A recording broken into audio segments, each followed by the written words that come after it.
Hello, YouTube. I'm so excited to be here today to record an episode of podcast that should be shifting for anyone who listens to it and really takes it in. I would like to mention, actually, let me press record on my podcast first, and then we'll get going here. I totally forgot to do that before I set up my YouTube, so bear with me for just 1 second. I'm going to click record. Okay. Hello and welcome to Podcas. I'm your host, Cassie, and I'm really excited to chat with you today all about inner child and basically what that means and why it's important to be in touch with our inner child. I do want to start by saying that it used to be something I was turned off by for some reason. I think probably because I have triggers that stem from my childhood. So I instinctively was like, no, I'm not going to put myself through anything that is going to make me feel a certain way.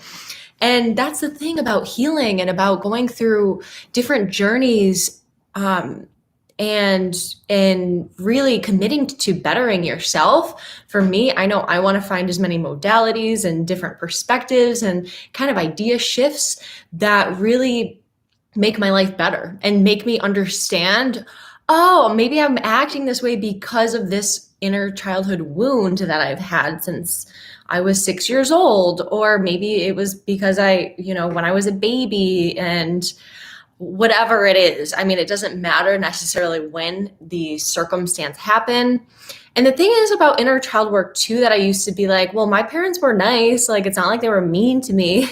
That's not necessarily, it doesn't matter kind of how your parents, like, quote unquote, treated you. It was more so how you received and how you felt you received love and how you felt that you may be lacking in certain areas that you really felt like you needed to be nurtured more through. And every single person is so different that our needs are, their parents will never know. And like, I know that there's a lot of good workbooks and parenting 101.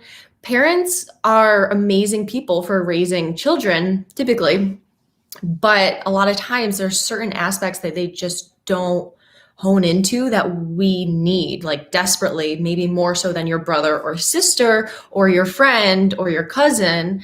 And that doesn't make anyone better or worse or parents bad or good.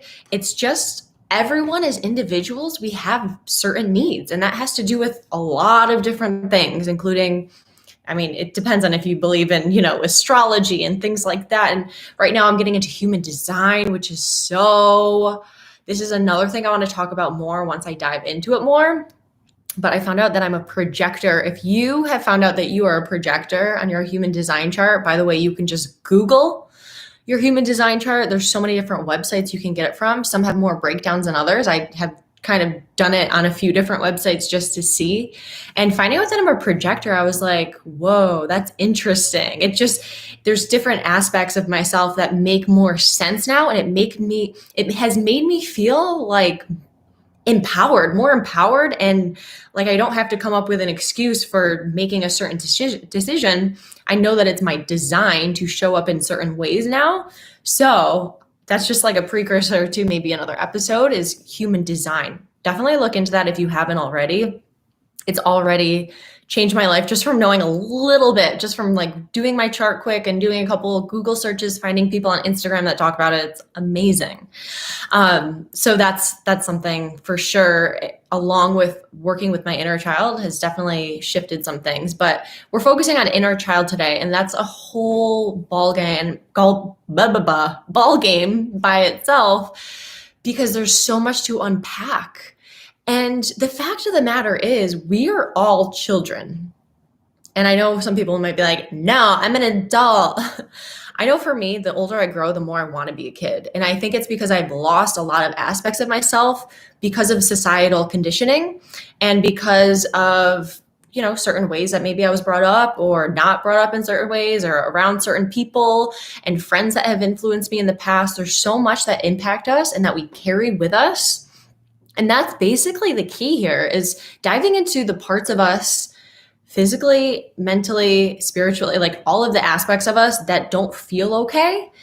And a really great way to kind of tap into that would be to do meditation and breath work and to quiet the mind and let the body take over. So I did actually just do a breath work that was for inner child work, for basically just seeing your inner child. It wasn't anything, there wasn't any visuals or anything that I had to like think about or stream through. It was just more so I ended up just being like, I love you. Like I just had to nurture my whole entire self. And when you nurture your whole self, that's also nurturing your inner child, because that's accepting every part of you, not just like the pretty, really adulty, put together parts of you.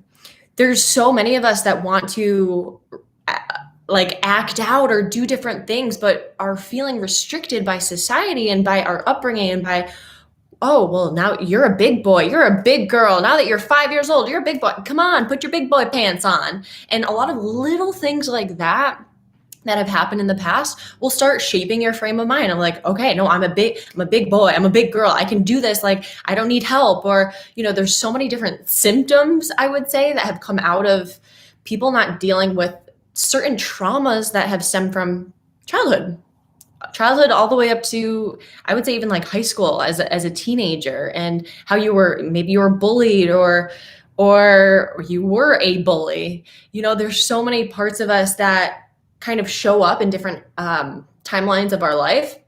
Typically though, when we're born, it's not typically, when we are born, that is when we are our most purest form. We're not tainted by the world. We're not being told to grow up or to get it together or figure it out or hustle harder. We're babies and we're being held and we're being nurtured. So when you're being held and nurtured, maybe you were put down way too much as a baby, and it maybe wasn't even intentional by your parents. They just needed some sanity, because babies are hard to deal with sometimes. So you can't be mad at your parents at all for any of this. It's just recognizing where your needs were and where were they or were they not met. Did you, maybe like for me, I was a dancer when I was younger. And that part of me, I loved so much because I was able to be seen. I grew up as a middle child. I always said I have middle child syndrome, and I totally attached to that for a long time, by the way, which creates something that I'm going to talk about soon.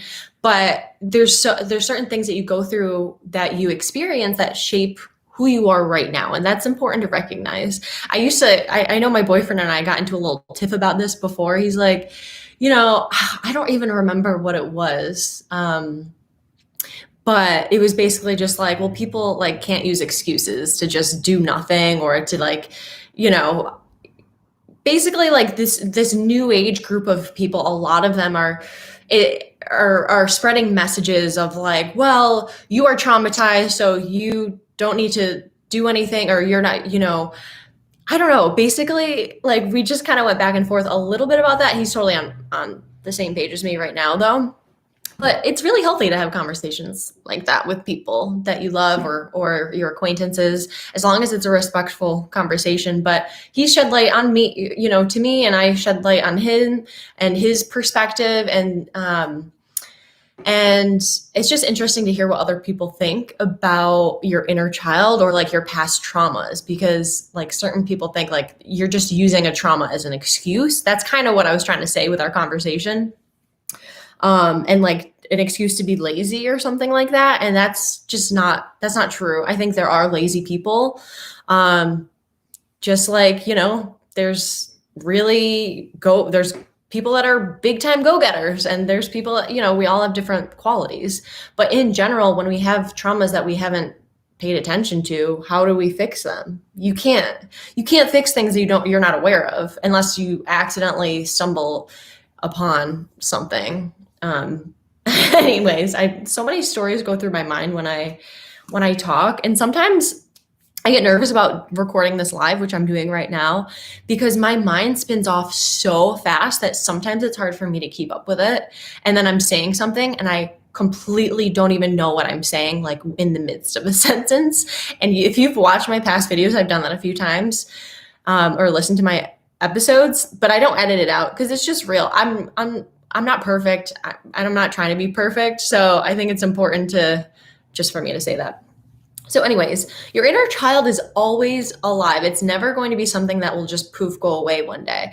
And I think I heard someone today say something like, "Oh, I finally finished working on my inner child." And I was like, I don't think you're ever going to finish working on your inner child because you are a child. Like, we are all literally just walking children. Our insides, I mean, besides our organs getting older and stuff like that, but like our spirit is the same. Our spirit never changes.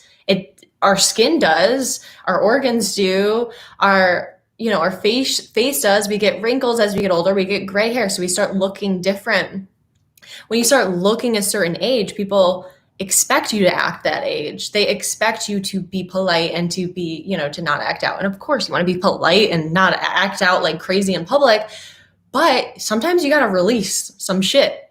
So if you are feeling like you have certain pains in your body and you're just feeling anxious and you're like tensed up, you gotta release something. And that typically, a lot of the times, those traumas just build up over time and they start in childhood. And that's why it's so important to get to the root, which is your childhood, which is when you were a baby, when you were being held, when you were being nurtured, when you weren't being nurtured enough, or in a certain way. Maybe you had the bottle instead of the nipple, or you were taken off the nipple too soon, or these tiny little things that we don't even know, like our parents don't even realize, we don't even realize, like it's no one's fault. Typically, it's no one's fault. There are parents out there that are horrible, and that's just the way it is. It's like cops. Not all cops are bad, but some are. Like, it's just the way it is. Not all people are bad, some are. So you can't blame your parents necessarily for taking you off the titty too early or something like that. But I know that certain things like that, oral fixations, that's certain people pick up different habits from their childhood because they're trying to cope. Like, it's a coping mechanism.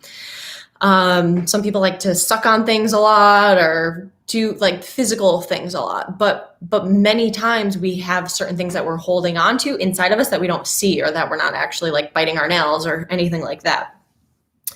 And it's really important to let your emotions out when you feel them. And I think as adults, that's something that we have a hard time doing, especially if you are a professional, you have a job, you have a schedule, and you have emotions at a time where you don't feel like you can actually deal with them. So you push them aside. And that's okay if you're in the middle of work and you really cannot deal with an overwhelming emotion that's suddenly coming over you. Okay, maybe push it aside for the next couple hours. And when you get home, the first thing that you should do is lay down, close your eyes, and ask yourself what you need. I guarantee you'll start crying. You got to let it out and maybe shake it out. Literally shake your body out, shake it out, shake it out, shake it out. And we forget that we carry things in our body, and we just like tense up all the time, or we go to the gym and we do curls and we walk forward, we run forward on a treadmill, and we do very static movements that are not fluid and are not conducive to our spiritual and our whole entire 360 degrees of well-being. We gotta work on all of the aspects, not just I have a problem at work, so I need to fix that, and then I can watch Netflix for the rest of the night. And not saying life should be working on ourselves at all times, but I know for me, I spent, a long time, probably a year or so, like literally diving into personal development and figuring out more about myself, figuring out more about my personality, what I need, what I haven't done for myself, the integrity that I maybe have not been holding myself accountable for, and just kind of like looking at my life from a different perspective, almost like looking in the mirror every day, being like, okay, like, what do you need? What does the world need? Because typically I have noticed when I learn more about myself and certain themes come through that I learn about, it is a complete mirror of what's going on in the world. And so many other people are experiencing that too. So you can also tap into your spirit guides, tap into your highest self and ask, what is the collective need right now? And that will probably help you too, because you are a part of the collective. But if you really want to get specific, you can start asking yourself really good quality questions, because the quality of our life has to do with the quality of our questions. If you're constantly asking yourself, why am I such a shitty person? Why can't I follow through with anything? Why am I a piece of shit? That's just manifesting more of that feeling, and you're not getting answers that will actually help you. So first, you want to calm your mind down, lay down, close your eyes 10 minutes, breathe, cry it out, and then just say, okay, for me, I'm like, all right, Cassie, what do you need? What do you need to feel love right now? Not, why do you feel like shit all the time? Like, you got to kind of like frame it in a way that gives you an answer so you can move forward through that answer. So for me, when I was doing breath work today, I got all clawed up. My arms get all tight, and my lips get tight, like in a little circle. And that just happens because the energy is so intense. It needs to come out, and I'm like holding on to something I need to let go of. So I highly recommend breath work. But what I had to ask myself during that session,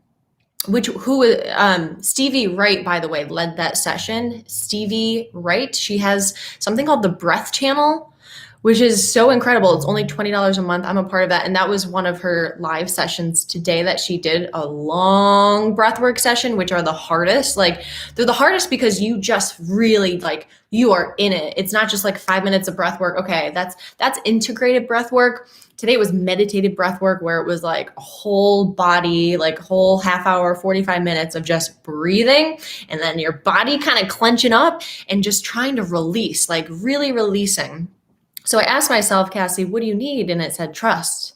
It said, it was just like a boom, trust. And I was like, okay, I trust, like that's been something I've been working on for a long time. And that's what I work with my clients on too, is trusting yourself so deeply that when there is a big decision to make in life, you are like, boom, I got this, because I trust myself so deeply. And that's really connecting to your intuition and being able to discern your mind from your heart, or your mind from your intuition, which is a deeper knowing from your highest self, versus your mind is a knowing from the outside world. It's what everyone else has kind of told us we should be. And I've said this before, but it was your mind only knows what it wants your mind thinks what other people want you to think. And then your spirit knows, your spirit knows what you want to know. And then your mind knows what other people want you to know. Does that make sense? So like your mind is very much so impacted by the outside world around us, because that's literally, it's like our soul and then our brain and then the outside world. Our brain is that middleman that takes in the information and processes it. So our soul, we don't have to process anything because it's already a knowing that exists. So diving into our soul aspects, which is your intuition and those little pings inside of you, and trusting that, this is my lesson for me and for everyone else too, if you're listening, you got to have a deep trust, because when you're doing these modalities too and doing breath work, it's hard to like actually get results if you don't trust what you're doing, or you don't trust your decision to do it, or you don't trust that it's going to help you, or you don't trust that you're good enough to be helped. Trust is so key when working with your inner child, because maybe something happened in the past, or in a lot of times it's just societal conditions that were placed upon us as we got older and older and older. Sometimes it affects kids younger, sometimes it hits them older, or maybe just as adults it like hits you like a ton of bricks. Either way, it doesn't matter, as long as when it's starting to hit you, you start dealing with it versus just kind of sweeping it under the rug and be like, well, I got to go to work. I can't deal with this. So always be kind to yourself, really, really kind to yourself, because you are a child. Like, think of yourself as a child that you need to nurture. You have to be the parent that you have needed. And again, this doesn't mean your parents were bad necessarily. They might have been, but you got to nurture yourself in the way that your inner child has not experienced and has not felt like they were seen, felt like they were needed around. There's a lot of wounding that comes out of our childhood that we don't realize. Like, how fast does time go by? We were a kid like yesterday, you know? This stuff doesn't just poof go away, what we experience. We are molded into the people that we are every single day. And sometimes we take in shitty things into our bodies and our souls and our minds that we hang on to unconsciously. That's the key, is like, we have to become conscious about what is going on that's hurting us. And it might be little things, it might be bigger things. There might be a lot to unpack over months and months or years or a lifetime. And it might be little things to work on here and there, but I don't believe there's one time where you can just be like, I'm done with inner child work. I'm done with my working on myself to make me better. We always are learning more about ourselves. We'll always have a new memory that pops up or something that triggers us. I mean, obviously the goal is to not really have triggers, but let's be honest, that's pretty much being a monk, is like being a human, but not reacting. But being non-reactive is super important. And that is such a theme for me too lately. Instead of reacting immediately, I really, really do my best. And I've been doing a great job of stepping back from whatever situation, breathing, and not being emotionally charged when I say something or say something back to someone that has pissed me off or triggered me, or I'm like, ugh. And even in my own space, if I'm on Instagram and I see something and I'm like, oh, there's certain, it's like jealousy or feelings of like, oh my God, I need to be doing more, and comparing and all of that crap. It's really easy to be a part of that state of mind when you're on social media too, by the way. So taking breaks from social media is a really good thing. But you can use social media to test yourself, to see kind of what comes up. If you're being triggered, start asking yourself, where is this trigger coming from? Why do I feel sad? Okay, I feel sad because she's prettier than me. Why do I feel like she's prettier than me? Well, because I don't feel like I'm pretty. Why don't I feel like I'm pretty? Well, it's because that kid one time in second grade told me that I look like a Jolly Green Giant, which actually is true. I do feel pretty, by the way. This is a made up thing, but so do you hear you know what I'm saying? You keep asking yourself more and more questions to peel the onion layers off, because at the core, there's something going on, and you can hold it and you can nurture it and you can love it, rather than what it's been doing, which is just sitting there and not being noticed and not being cared for. And that is an inner child wound that many people have to deal with, is wanting to be seen and to be noticed and to know that you matter. And we all do matter. It's like we kind of know this in our heads, right? But it's hard to embody that when you're holding on to these old wounds that just feel like they're kind of barriers to breaking through to our next level of growth. And also with being an adult, we do hang on to our emotions because we have work and things like that. And we think that, oh, only children throw temper tantrums, which obviously, like, adults throwing temper tantrums in grocery stores would be pretty funny to watch. Like, it would be hilarious, but it's just not something you see very often because we're trained to not do that anymore. But it's okay if you go home and throw a temper tantrum in the safety of your own home, when you're not going to hurt anyone or you're not going to hurt yourself. You kind of just smack some pillows, you bang, bang, bang into pillows, you release. You've got to let go. There's different ways to let go, and that's one of them. That's a really good one, especially if you're feeling like a little kid who needs to throw a temper tantrum. It's a normal feeling because life is not easy. Life is not easy. So you're doing amazing just by getting through your days. So if you're feeling like you need to throw a temper tantrum, don't ever be mad at yourself for that. Don't ever be like, oh my God, I need to grow up, or someone telling you need to grow up or do this or that. Take care of yourself. Go home and throw a temper. I can't even say it. Throw a temper tantrum. Release that shit that you've been just bottling up. Because as adults, we don't allow ourselves to do that. What do kids do? They fall down, they scrape their knee, cry. okay, I want some ice cream. Let's go get some ice cream, Mom. Come on, let's go get ice cream, after just sobbing. And then go get ice cream. Ice cream falls to the ground. Oh my God, I lost my ice cream. Get another ice cream. I'm happy again. And it's like from minute to minute, kids change their emotions because they don't have any attachment to how they should be acting. Kids have no attachment to that. They act as though they feel like they need to. They let out their emotions when they're feeling their emotions, and then they feel happy after they release. But then another emotion comes up and they take it, feel it, and then release and move on. As we get older, we've been conditioned to kind of put our emotions in a box and make sure it's really nice and clean and safe and pretty looking. But we forget that we're still the same people, and we need to express ourselves just as much, if not more, because we've been through even more, and we have more responsibilities as adults, and we have a lot of things that we need to deal with every single aspect of life. So there's no way that you can go through life floating around, not dealing with any issues and feeling really good about it, unless, that's like ignorance is bliss, maybe a little bit.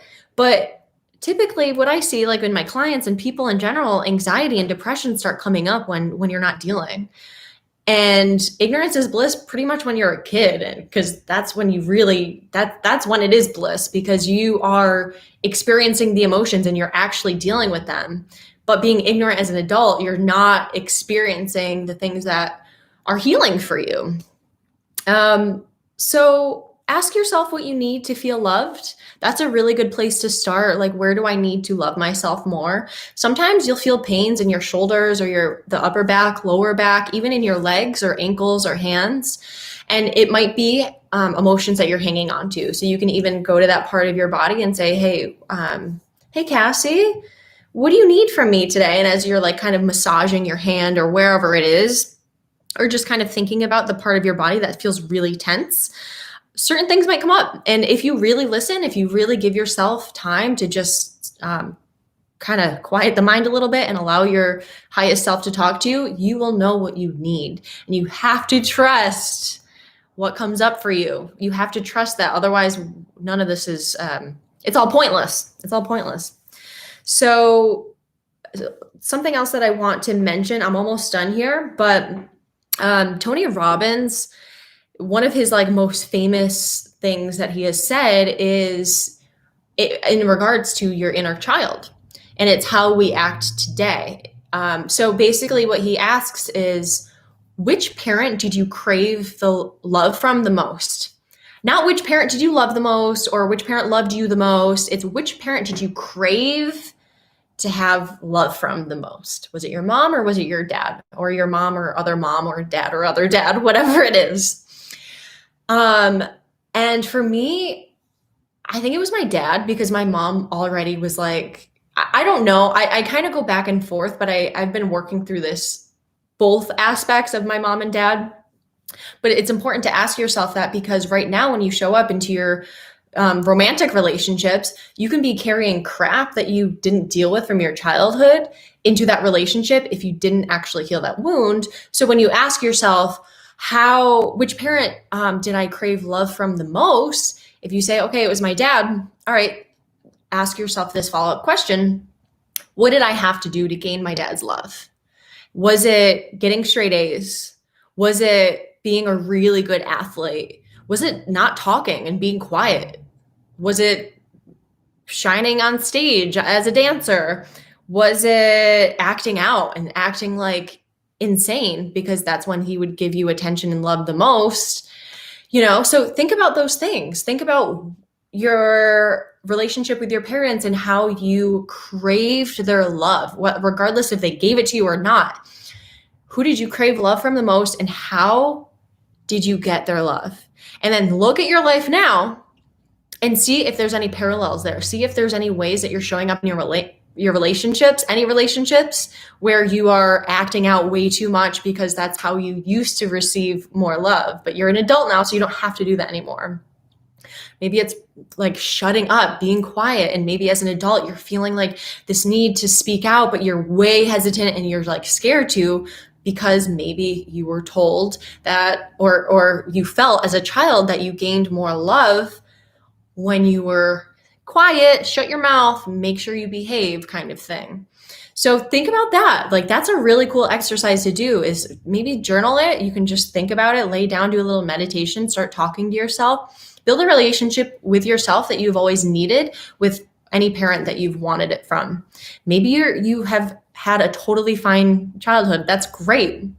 But you still have things that have happened in your life that have made you who you are today. And it's not all rainbows and butterflies, because that's not what this 3D life is. It's a matrix of polarity. And so with the good comes the bad, and with the bad comes the good. So you got the good things and the bad things carrying in your body, and you want to really be able to amplify the good shit by clearing out the bad shit. And I don't want to say good and bad. It's just more so wounding and things that are going to be teaching you things. So the quote unquote bad things are actually good things, because they are pushing you to become a better person if you recognize them and if you work with them. Not just recognize, but also work with them a little bit too. Start having awareness of how you show up in your relationships, and you will be more aware of your inner child and how it's really important to nurture him or her, for sure.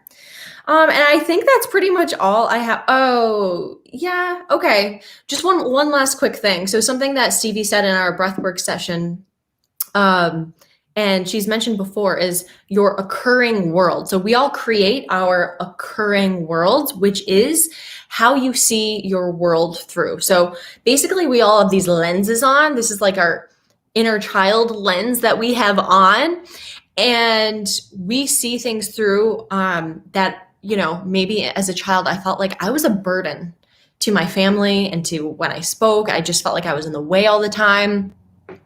If I really have that wounding, I still carry those glasses, those lenses that I see the world through today, even as an adult.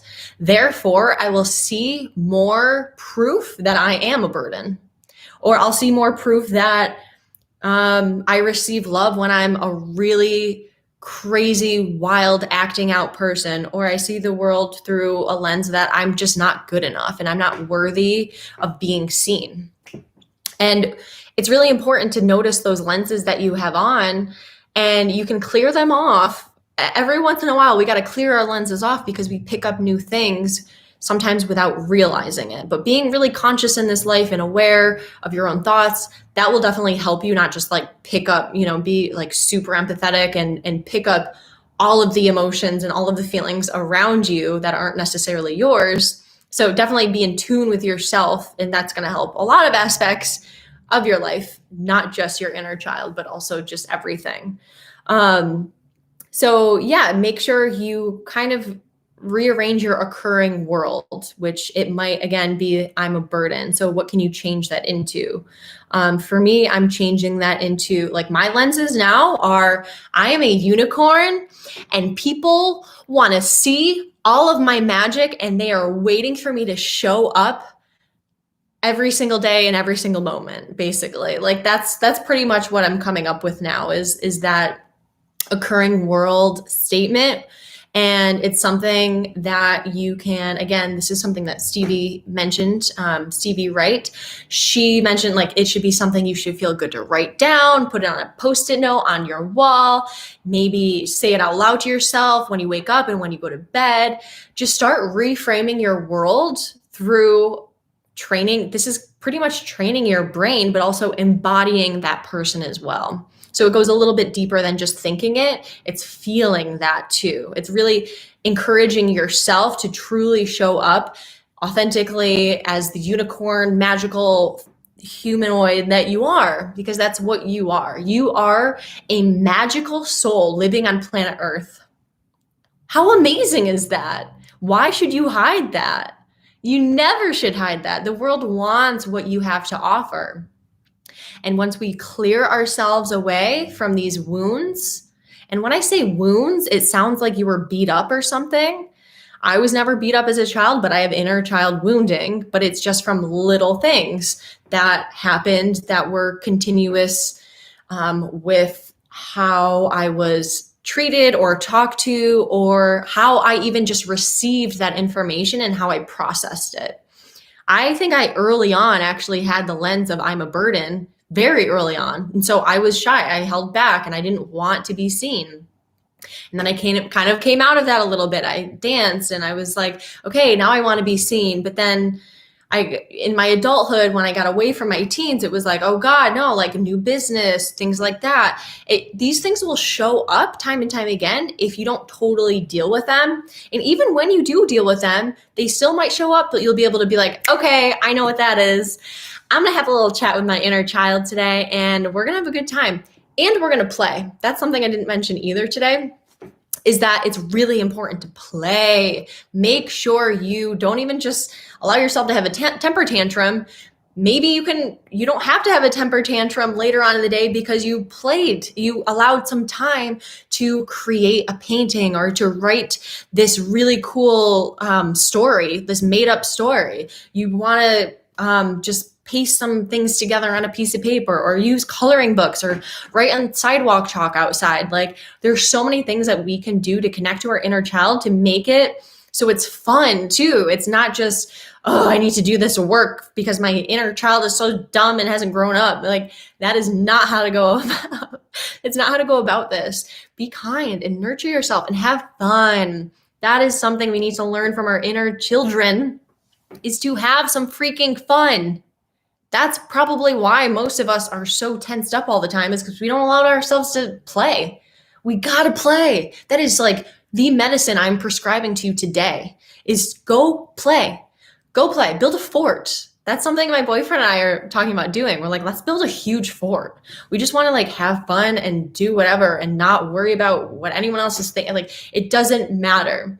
Release by playing, throw some tantrums, and be kind to yourself. When something comes up that bothers you, ask yourself some good questions. I think that's all I have for you today. I hope you enjoyed this episode in regard to inner child. I'm thinking about doing another episode, maybe talking more so about inner child work and kind of how to nurture, instead of, this was kind of an overview of what has gone on in our lives. So maybe that will be coming soon. Let me know if you are interested in that, or if you have any questions. That would be awesome. I hope you have the best day ever. I hope you do. And I will catch you next time on Podcas. Thank you so much for listening.